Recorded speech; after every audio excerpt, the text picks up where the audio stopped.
हम लोग इसमें देखेंगे हमारा इतिहास और नागरिक जीवन। कक्षा 6 की ये इतिहास की पुस्तक है। इसमें आज हम लोग पढ़ेंगे पाठ 11 राजपूत काल यानी 7वीं से 11वीं शताब्दी तक। तो इसमें सबसे पहले हम इसके अभ्यास इस पाठ को पढ़ेंगे इस वीडियो में। इसके बाद हम वीडियो के अंत में इसके अभ्यास प्रश्न देखेंगे।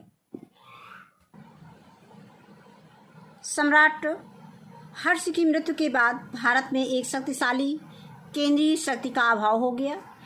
केंद्रीय शक्ति के अभाव में छोटे छोटे राज्यों का अभ्युदय हुआ। इन सभी राज्यों के संस्थापक प्रायः राजपूत थे। राजपूत सत्ता के लिए आपस में संघर्ष करते थे। अब देखेंगे कि राजपूतों की उत्पत्ति कैसे हुई। तो राजपूत राजवंशों का उदय 7वीं शताब्दी से ही दिखाई देता है। 11वीं शताब्दी आते आते उत्तर भारत में कई राजपूत कुल प्रसिद्ध हो जाते हैं, जिनमें प्रतिहार, चौहान, परमार, गहरवाल, चंदेल राजवंश प्रमुख थे। प्राचीन भारतीय समाज जो धीरे धीरे मध्यकालीन समाज में बदला, इसका मुख्य कारण था भूमि अनुदान की प्रथा। वेतन और पारिश्रमिक की जगह बड़े पैमाने पर भूमि का अनुदान मिलने लगा था। इसमें राजा को यह सुविधा थी कि करों की वसूली करने और शांति व्यवस्था बनाए रखने का भार अनुदान प्राप्त करने वालों के ऊपर चला जाता था, परंतु इससे राजा की शक्ति बहुत ही घटने लगी, यानी कम होने लगी। ऐसे ऐसे क्षेत्र बन गए जो राजा के नियंत्रण से दूर थे।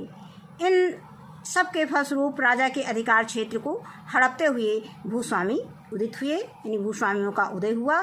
ये अपने को राजपूत कहते थे। आगे है राजपूत। राजपूत शब्द की उत्पत्ति कहाँ से हुई? तो राजपूत संस्कृत शब्द राजपुत्र का बिगड़ा हुआ रूप है। यह शब्द राजकुमार या राजवंश का सूचक था। धीरे धीरे क्षत्रिय वर्ग राजपूत नाम से प्रसिद्ध हो गया। अब आगे हम देखेंगे प्रमुख राजवंश। प्रतिहार वंश उज्जैन, इस वंश को गुर्जर प्रतिहार वंश भी कहते हैं। इस वंश का प्रथम शक्तिशाली शासक नागभट्ट प्रथम था। इन्होंने प्रतिहारों को राज्य विस्तार किया, यानी प्रतिहारों का राज्य विस्तार किया। साथ ही साथ अरबों को सिंधु से आगे बढ़ने से रोक दिया। प्रतिहार शासक महेंद्र पाल के दरबार में सुप्रसिद्ध रचनाकार राजशेखर निवास करते थे। अब इसके बाद इसमें दिया गया है प्रतिहार वंश में कौन कौन सी शासक देख लेते हैं। इसमें दिखाया गया है कि प्रतिहार वंश में कौन कौन से शासक थे। तो नागभट्ट प्रथम, ये जो है 730 ईस्वी से 756 ईस्वी तक इनका कार्यकाल रहा। इसके बाद वत्सराज का कार्यकाल 778 ईस्वी से 805 ईस्वी तक रहा। इसके बाद है नागभट्ट द्वितीय, इनका कार्यकाल 805 ईस्वी से 833 ईस्वी तक रहा। मेहरभोज का कार्यकाल 836 से 882 ईस्वी तक रहा। इसके बाद आते हैं महेंद्रपाल। महेंद्रपाल का शासनकाल जो है 885 ईस्वी से 910 ईस्वी तक रहा। इसके बाद हम देख लेते हैं गहरवाल वंश। गहरवाल वंश कन्नौज, इस वंश के संस्थापक कौन थे? चंद्रदेव थे, यानी गहरवाल वंश के संस्थापक चंद्रदेव थे। गहरवालों ने अपनी राजधानी कन्नौज को बनाया, जबकि काशी इनकी दूसरी राजधानी थी। इस वंश के शासक गोविंद चंद ने अनेक तुर्क आक्रमणों को विफल कर दिया। इस वंश का अंतिम शासक जयचंद था, जिसे मोहम्मद गोरी ने चंदावर के युद्ध में पराजित किया। अब हम देख लेते हैं गहरवाल वंश में कौन कौन से शासक थे। पहले तो चंद्रदेव थे, इनका शासनकाल 1080 से 1085 ईस्वी तक रहा। इसके बाद है गोविंद चंद का कार्यकाल 1114 ईस्वी से 1154 ईस्वी तक रहा। इसके बाद आता है विजयचंद का शासनकाल 1156 से 1170 ईस्वी तक रहा। इसके बाद आते हैं जयचंद का शासनकाल 1170 ईस्वी से 1194 ईस्वी तक रहा। अब ये राजपूत कालीन उत्तर भारत 7वीं से 11वीं शताब्दी का मानचित्र में दिखाया गया है।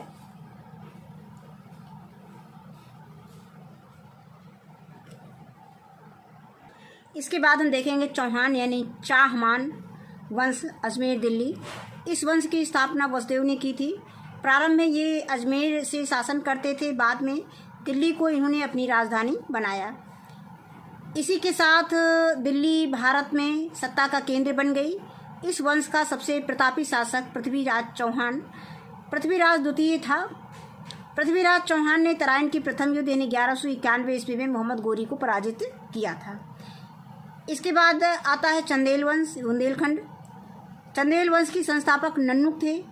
चंदेल शासकों ने विश्व प्रसिद्ध खजुराहो के मंदिर का निर्माण कराया, यानी खजुराहो के मंदिर का निर्माण कौन कराया था? वो चंदेल के शासकों ने कराया था। इसके बाद आता है परमार वंश, मालवा। इस वंश की स्थापना उपेंद्र ने की थी। इस वंश के प्रमुख शासक मुंज यानी 973 ईस्वी से 995 ईस्वी तक इनका कार्यकाल था, तथा राजा भोज जो है 1070 से 1060 ईस्वी तक इनका शासनकाल रहा थे। 1305 ईस्वी में अलाउद्दीन खिलजी ने मालवा जीत लिया।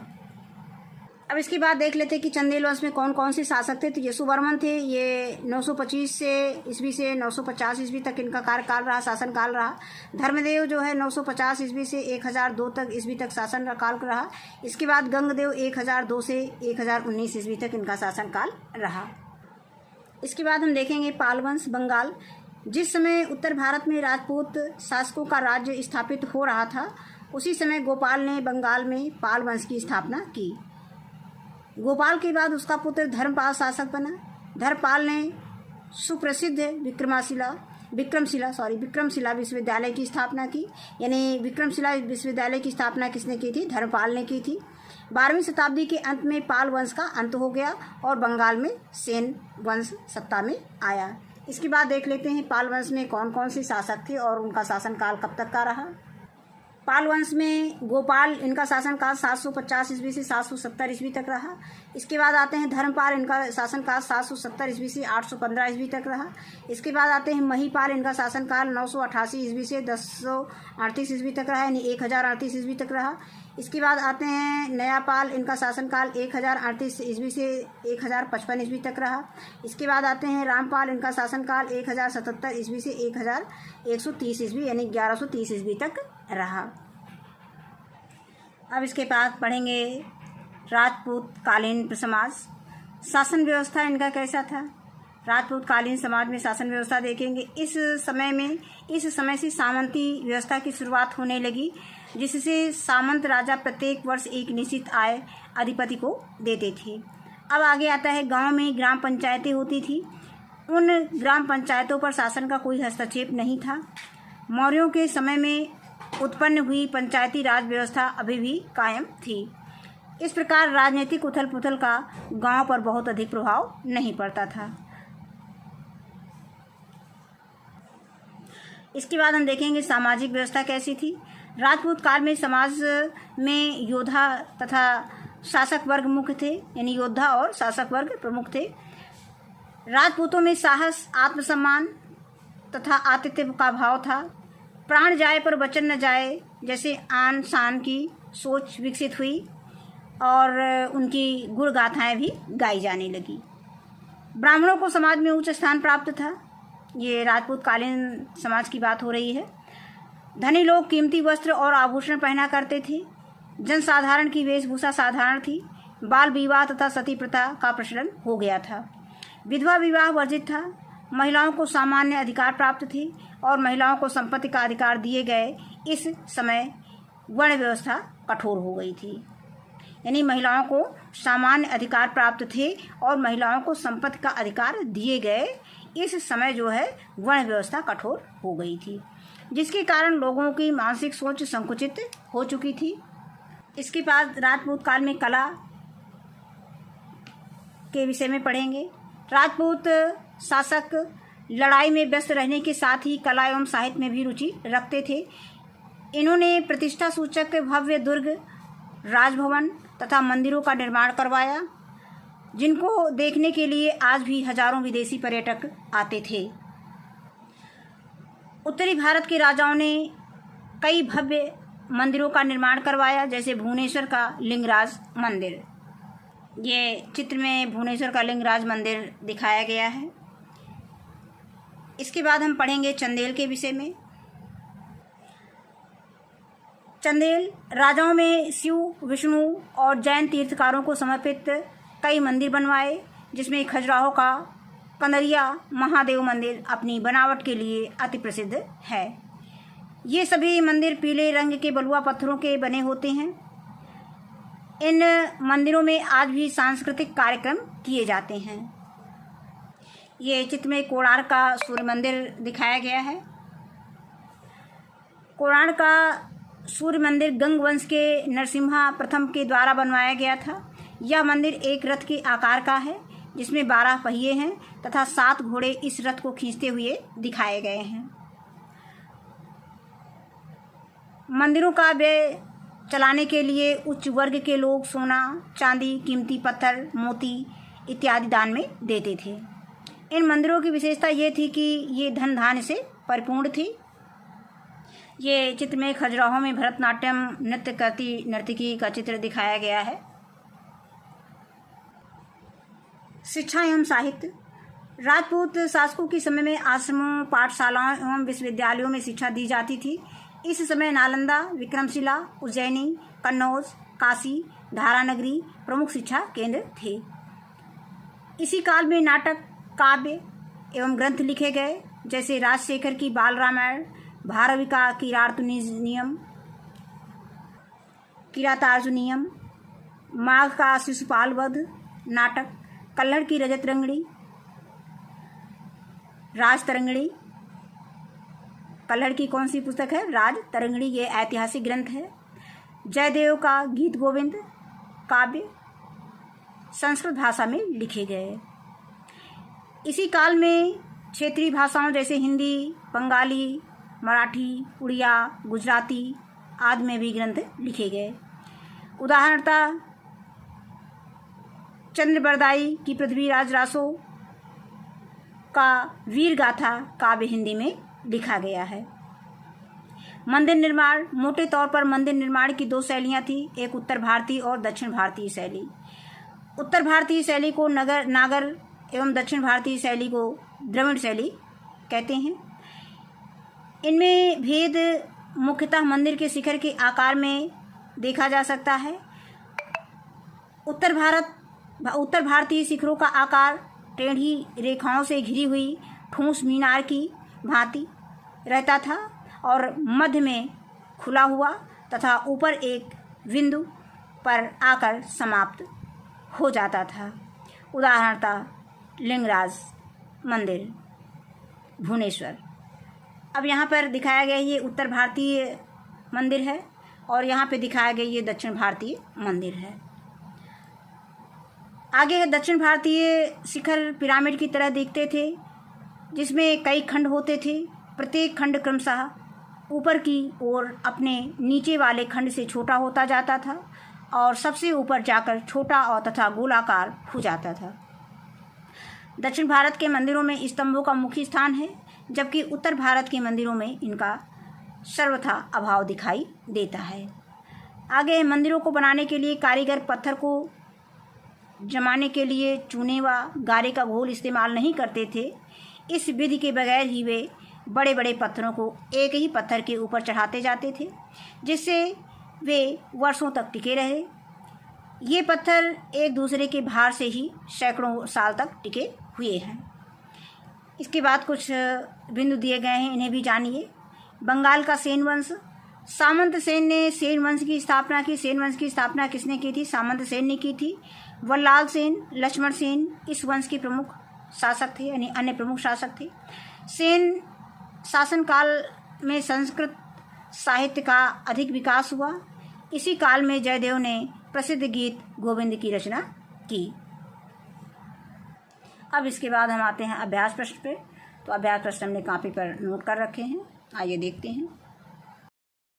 अभ्यास प्रश्न पे आते हैं। तो पहला प्रश्न इसमें दिया गया है कि खजुराहो का मंदिर किस वंश के शासकों ने बनवाया, यानी किस वंश के शासकों ने बनवाए। तो इसका उत्तर हम लिखेंगे कि खजुराहो का मंदिर जो है चंदेल वंश के शासकों ने बनवाए। अब आगे आता है दूसरा प्रश्न दिया गया है कि नरसिम्हा प्रथम ने कौन सा मंदिर बनवाया था। तो नरसिम्हा प्रथम ने कोणार्क का सूर्य मंदिर बनवाया था। इसके बाद प्रश्न संख्या 3 है कि चंदावर का युद्ध किनके बीच लड़ा गया। तो उत्तर लिखेंगे कि चंदावर का युद्ध मोहम्मद गोरी और कन्नौज के राजा जयचंद के बीच लड़ा गया।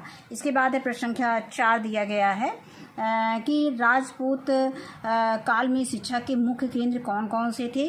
तो राजपूत काल में आश्रमों, पाठशालाओं एवं विश्वविद्यालयों में शिक्षा दी जाती थी। इस समय नालंदा, विक्रमशिला, उज्जैनी, कामा लगा देंगे, कन्नौज, काशी, धारानगरी प्रमुख शिक्षा के केंद्र थे। इसके बाद प्रश्न संख्या 5 है। इसमें यह प्रश्न है कि उत्तर भारत में राजपूतों के राजनीतिक महत्व का उल्लेख कीजिए। तो इसका उत्तर इसमें लिखेंगे कि उत्तर भारत में राजपूत नामक क्षत्रिय वर्ग का उदय हुआ। चौहान, परमार, गढ़वाल, चंदेल, प्रतिहार, इसमें कामा लगाते जाएंगे, आदि की उत्पत्ति अग्निकुंड से मानी गई है। ये आपस में एक दूसरे को झुकाने के लिए युद्ध करते थे। केंद्रीय शासन का अभाव था, लोगों की सोच संकुचित हो चुकी थी। अब इसके बाद प्रश्न संख्या 6 है कि राजपूतकालीन सामाजिक व्यवस्था का वर्णन करें। तो इसका उत्तर हम टेक्स्ट बुक में पेज संख्या 80 पर देख लेंगे। तो यहाँ से हम शुरू करेंगे इसका उत्तर। ब्राह्मणों को समाज में उच्च स्थान प्राप्त था। धनी लोग कीमती वस्त्र और आभूषण पहना करते थे। जनसाधारण की वेशभूषा साधारण थी। बाल विवाह तथा सती प्रथा का प्रचलन हो गया था। विधवा विवाह वर्जित था। महिलाओं को सामान्य अधिकार प्राप्त थे और महिलाओं को संपत्ति का अधिकार दिए गए। इस समय वर्ण व्यवस्था कठोर हो गई थी, जिसके कारण लोगों को मानसिक सोच संकुचित हो चुकी थी। तो इतना है इस प्रश्न का उत्तर। इसके बाद आते हैं प्रश्न संख्या 7 पर कि भवन निर्माण की उत्तर भारतीय तथा दक्षिण भारतीय शैली के बारे में लिखिए। तो इसको भी टेक्स्ट बुक से देख लेते हैं। तो इसका उत्तर हम देख लेते हैं, यहीं से हम लिखेंगे। यहाँ पे हम प्रश्न में पूछा गया है कि उत्तर भारतीय से दक्षिण भारतीय शैली के बारे में लिखना है भवन निर्माण के, कि ये उत्तर भारतीय शैली में मंदिर का रूप दिखाया गया है और ये दक्षिण भारतीय इसी तरह से भवन भी बनाए जाते थे। तो इसको देख लेते हैं। तो यहीं से हमें लिखना है कि मोटे तौर पर मंदिर निर्माण की 2 शैलियाँ थी। यहाँ पे हम यहाँ पर भवन निर्माण मतलब मंदिर की बजाय लिख देंगे भवन निर्माण। तो इसको हम काट के लिख सकते हैं। तो यहाँ पर हेडिंग में हम उत्तर लिखते समय थोड़ा संशोधन कर लेंगे। जो ये मंदिर निर्माण दिया है यहाँ पर हम हेडिंग डाल लेंगे भवन निर्माण, और इसके बाद हम ये लिखेंगे कि मोटे तौर पर भवन निर्माण, मंदिर की जगह भवन लिख देंगे। भवन निर्माण की 2 शैलियाँ थी, उत्तर भारतीय और दक्षिण भारतीय शैली। उत्तर भारतीय शैली को नागर और दक्षिण भारतीय शैली को द्रविड़ शैली कहते हैं। इनमें भेद मंदिर के शिखर के आकार में देखा जाता है।